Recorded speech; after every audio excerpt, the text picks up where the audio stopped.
Good afternoon and welcome to NASA's Johnson Space Center for our Crew News Conference today.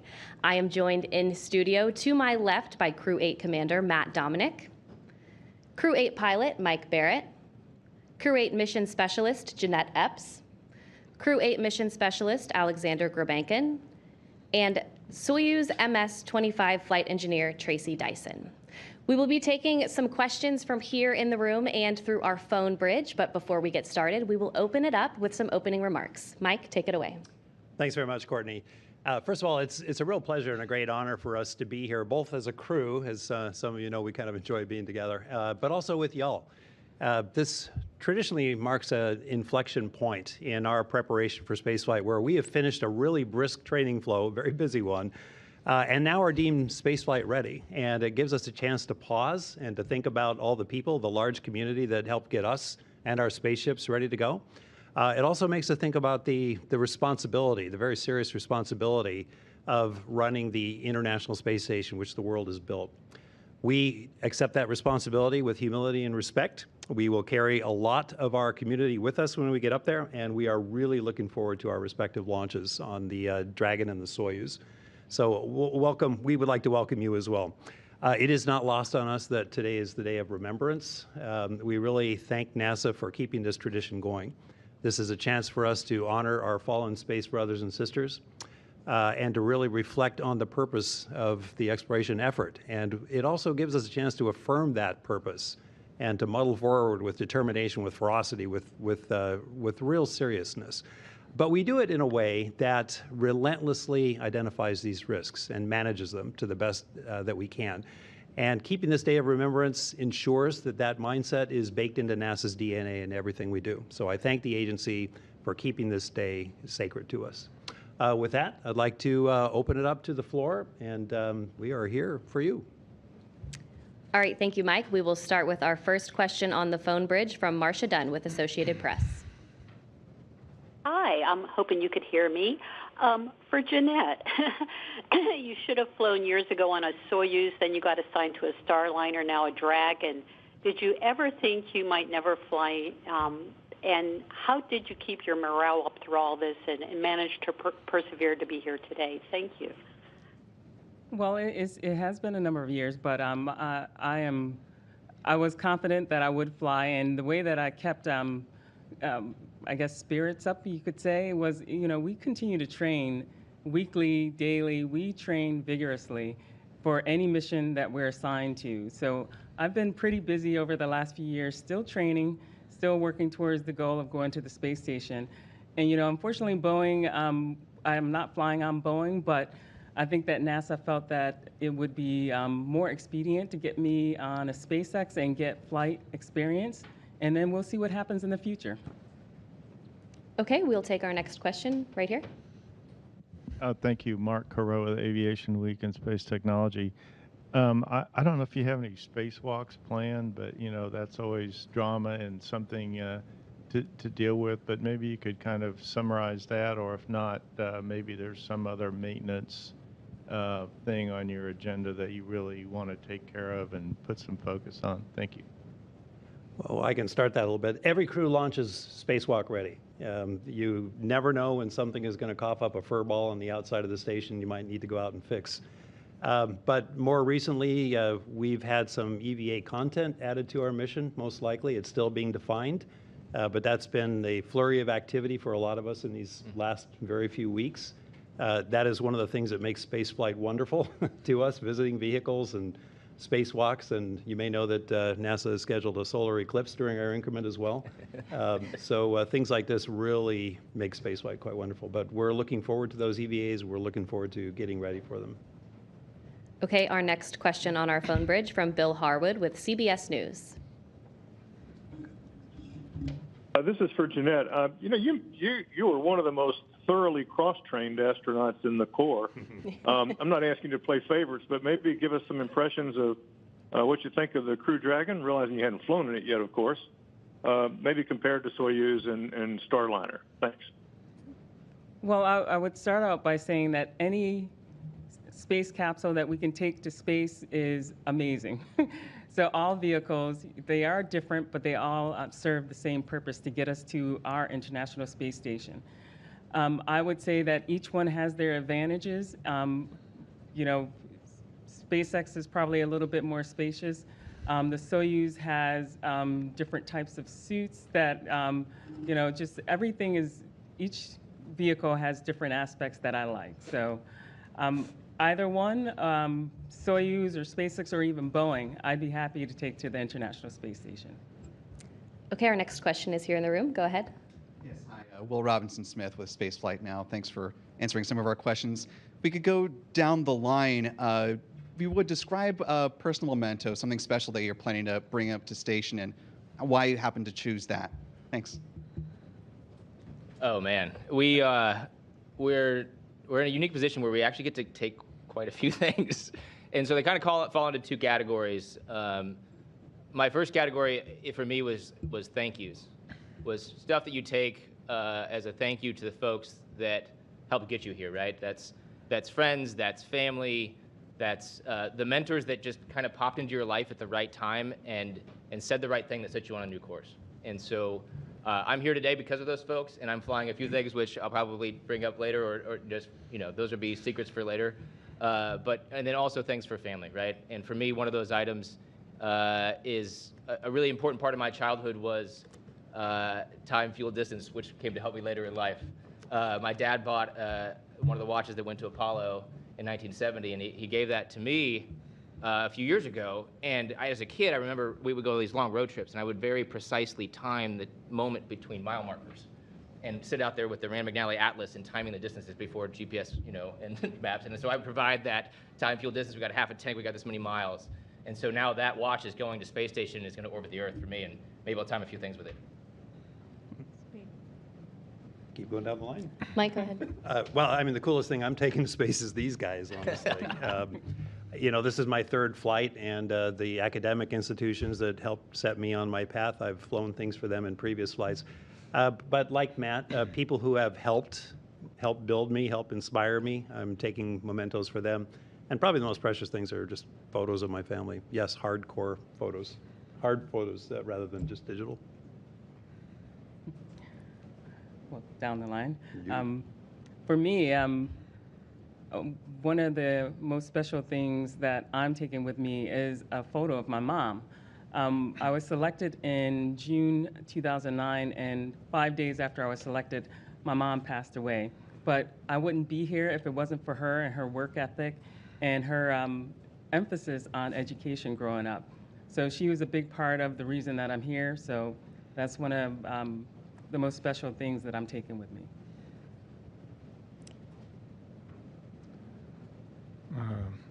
Я с собой на борт решил взять также фотографии. Это, конечно же, будут из семейного архива. So I decided to take with me some photos from family archive. Также есть и часы, и еще кое-какие вещи, которые так или иначе бы мне напоминали о моей малой родине и о моих каких-то предпочтениях вообще по жизни. And I will also take a watch and some things that remind me of the place where I was born, and things that remind me of some precious moments in my family. Да, ну и некоторые вещи, конечно, там будут, которые мне будут необходимы для проведения каких-то определенных, может быть, экспериментов, но это уже более такая тема, которую не стоит для данного мероприятия.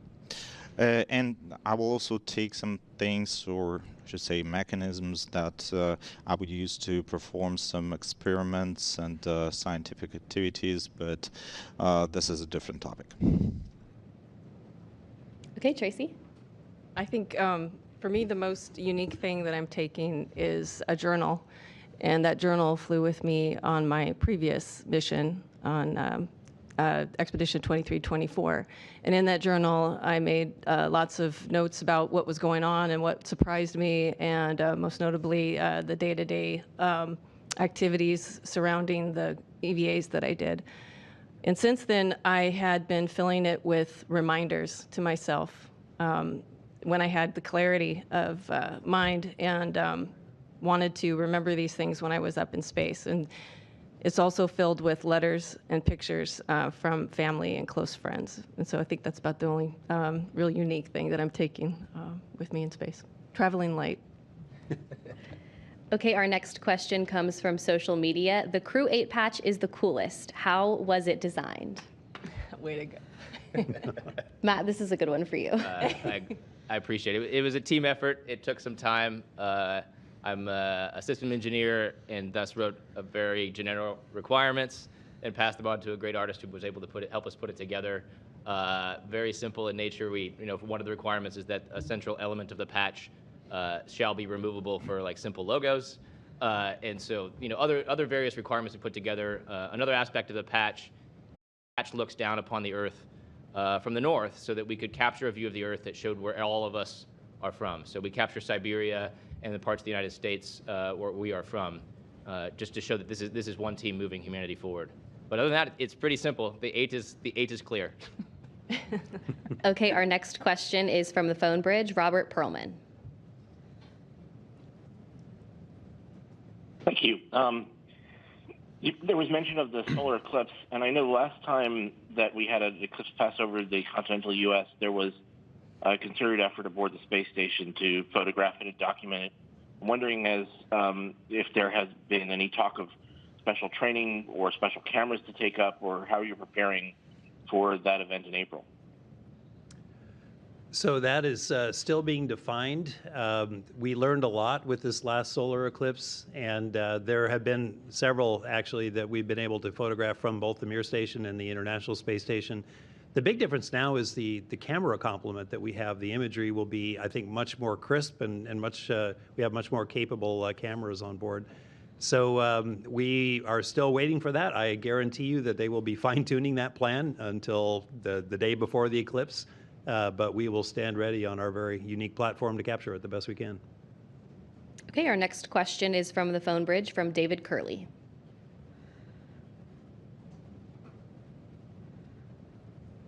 Thank you very much. Tracy, I don't want to invade your privacy, but you talked about your journal. I think it's interesting for an astronaut who's been in space, has come back and contemplated it, and is going back, what specifically you'll be thinking about on this mission. Thank you. Oh, wow. I don't know how to put that into a nutshell. I think that looking back on the mission that I had before, it was my first long-duration mission, and I was so focused on the tasks that I knew that I had ahead of me. And I think that looking back on that, there's a lot of personal growth that happens when you live in space for 6 months, and with all your other personal life on the Earth happening at the same time. I was newly married, and my husband was in the military, deployed on a ship, and my parents were living in California and going through life, and I just wasn't ready to divide my attention between all three activities. And I think this time I'm going with a little bit more clarity on who's at home, and my husband's not on a ship anymore, and he's at home helping to take care of our family. And so, yeah, just without going into too much personal life, my journal is just full of reminders of my faith and who I serve. It's not myself, it's God, and it's my crewmates, it's this International Space Station, and all of the hundreds of thousands of people on the ground that are invested in it. Okay, our next question is from Gabriel on Instagram. What experiments will you be conducting in space? There are so many experiments we do. We have multiple centers. We've traveled all over the world, setting up to operate experiments. When people ask, what is it you do? I try to boil it down to something simple. I'm a mechanic, right? I've got to fix the space station when it breaks, and I'm a lab technician. And then third, I'm part of the experiment. I think the most important experiment we're doing as we move humanity forward into the solar system is getting more statistical significance to all of the experiments we've done. So I view myself as, in statistics we refer to the number of samples as n. I refer to myself as another n, right? And each n we get into orbit helps us move science forward. An example of one experiment that I'm involved in from the medical side is I won't be using the treadmill on orbit. We have a treadmill, we have a bike, and we have a weightlifting device on the space station. And to me, a treadmill takes up a lot of space, and flying in space, having a mass is a penalty that you have to lift off with fuel and move around wherever you're going. And so a treadmill takes up a lot of space, and there's a hypothesis out there that maybe we could do without a treadmill and only use other devices and still not have bone loss or other impacts. So that's just one example of all of the science we're going to be doing. Okay, our next question is on the phone bridge from David Denault. Hey, my question is for the Space Commander, Matthew Dominic. How was it decided? Did you all draw straws with your names in a hat to decide that Steve Dyson, your flight engineer, would be on the Soyuz MS-25 spacecraft? Did we all draw straws? No. Oh, you mean about how we were assigned? It's like, oh yeah, Tracy drew straws. We all no. That is a task that occurs at the CB chief, or assume about CB. That makes no sense. That's our mail code. We refer to everything here by a mail code for some reason. The chief of the astronaut office, and then above, sit down and find groups of people that they think work well together based upon their diversity of experience. And then one day you get a phone call. So that's about our insight into the process. And what he's actually saying is that because I'm by myself, that I can't work with it. Is that what you're saying? I very much enjoy working with Tracy.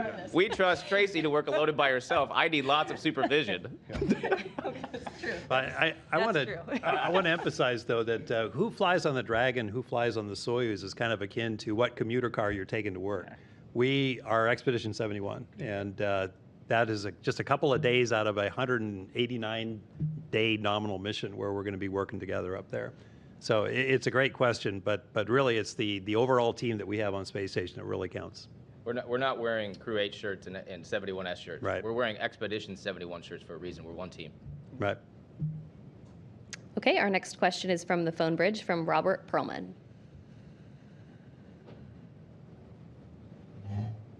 Thanks. It was mentioned during the last briefing that for the Crew-8 launch, it might occur in late February, and that sets up a possibility of making a little history and becoming the first human spaceflight on February 29th. I wonder if you've talked about it as a crew. I know you can't control when you launch, but have you realized that and had any discussions about it? Thanks. February 29th. I am a leap day sensitive father. My youngest child was born on leap day. So I will launch where we were commanded to launch, and we were happy to do so, but we're going to make sure that's a special day for her. And I think we're living in a really, really cool part of human spaceflight. We're expanding so fast, we're growing so fast. It's a great time to be alive in spaceflight. I was talking with a few folks and flight directors a couple days ago about, could you imagine if I had walked up to you 5 years ago and said, our constraint to launch is launch pad availability, right? You would have thought I was crazy. But we're at a cool spot in spaceflight right now. We've got rockets competing for launch pads. And so you're not waiting on payloads, you're not waiting on rockets, you're waiting on launch pads now. And so you've got two different rockets competing for 41 and 40 and 39. It's just a really cool time to be in spaceflight, and we'll go when we're ready, and we'll go when there's a pad available. Okay, our next question is on social media from Jaden, and this is for Mike Barrett. She wants to know that what created your passion to cook in austere places, and do you have any plans to cook in space? To cook in austere places? Well, okay. I work in the international extreme medicine community pretty heavily, and we have a motto there, which is good medicine in bad places. I fully subscribe to that motto, but I've taken it a step further. Good food in bad places. I love to cook. I'm the main cook at home. I have been for many years. That included raising my 5 children, and I taught them all how to cook. Cooking makes me feel human. It is a way to be creative. It's a forcing function to put things together and satisfy yourself and minister to people that you love at the end of the day. For me, I'm also a sailing freak. Making good food on a boat is something I've tried to do for a long, long time. And if I can take a really nice piece of tender beef to the top of a mountain and cook it and make it taste good, that fulfills me big time. We unfortunately don't get to cook that much on station. No open flames. We don't even have a microwave. But I can tell you that there's still a lot of creativity to be had by mixing pouches and freeze-dried foods together. So we will do that to the extent that we can, and when we get fresh fruit up there, that ups our game a little bit. So unusual tacos. A lot of us have front-loaded our game with special foods that are coming up for us. So as much as possible with freeze-dried food, canned food, and military rations, we're going to be creative. Okay, and Joey on Instagram asks if there are any personal milestones that you will be achieving during the mission. Going to space? Well, I will rack up a year in space. That's what I'm looking forward to, and you probably will too, right? Oh, we mean in cumulative time? Cumulative time, yeah. Yes. We hope not in I was going to say. single mission. What's your plan? I hadn't really thought about that. No. My goodness. All right, well, it looks like we have another question in the room. Go ahead. Yeah, well, Robinson Smith, Spaceflight Now. Thanks for letting me take another one. Question, I suppose, just for Expedition 71, since y'all are training together, have been.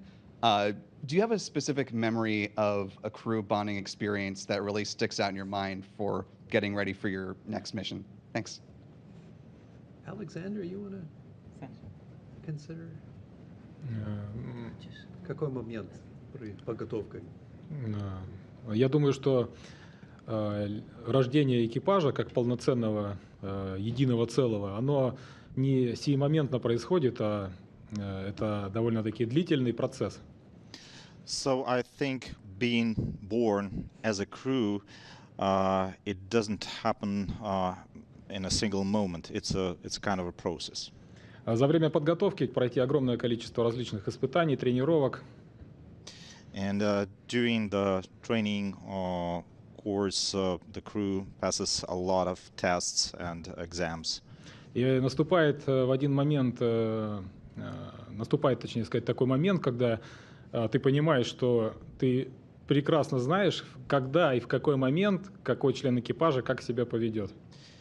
And at one point, you're starting to understand when, at which point, each of the crew members, what they will do at this moment. И в этот самый момент ты понимаешь, что ты уже не просто как один работник, который выполняет определенные функции согласно предписанным там процедурам и так далее. And at this point, you don't feel yourself like a worker that performs a procedure or certain actions prescribed before. И вот именно, наверное, в этот момент ты понимаешь, что в этот момент рождается уже экипаж. Это как единое целый организм, который способен противостоять любым моментам и работать вместе. And at this point, you understand that a crew was born as a whole organism able to withstand any challenges or difficulties.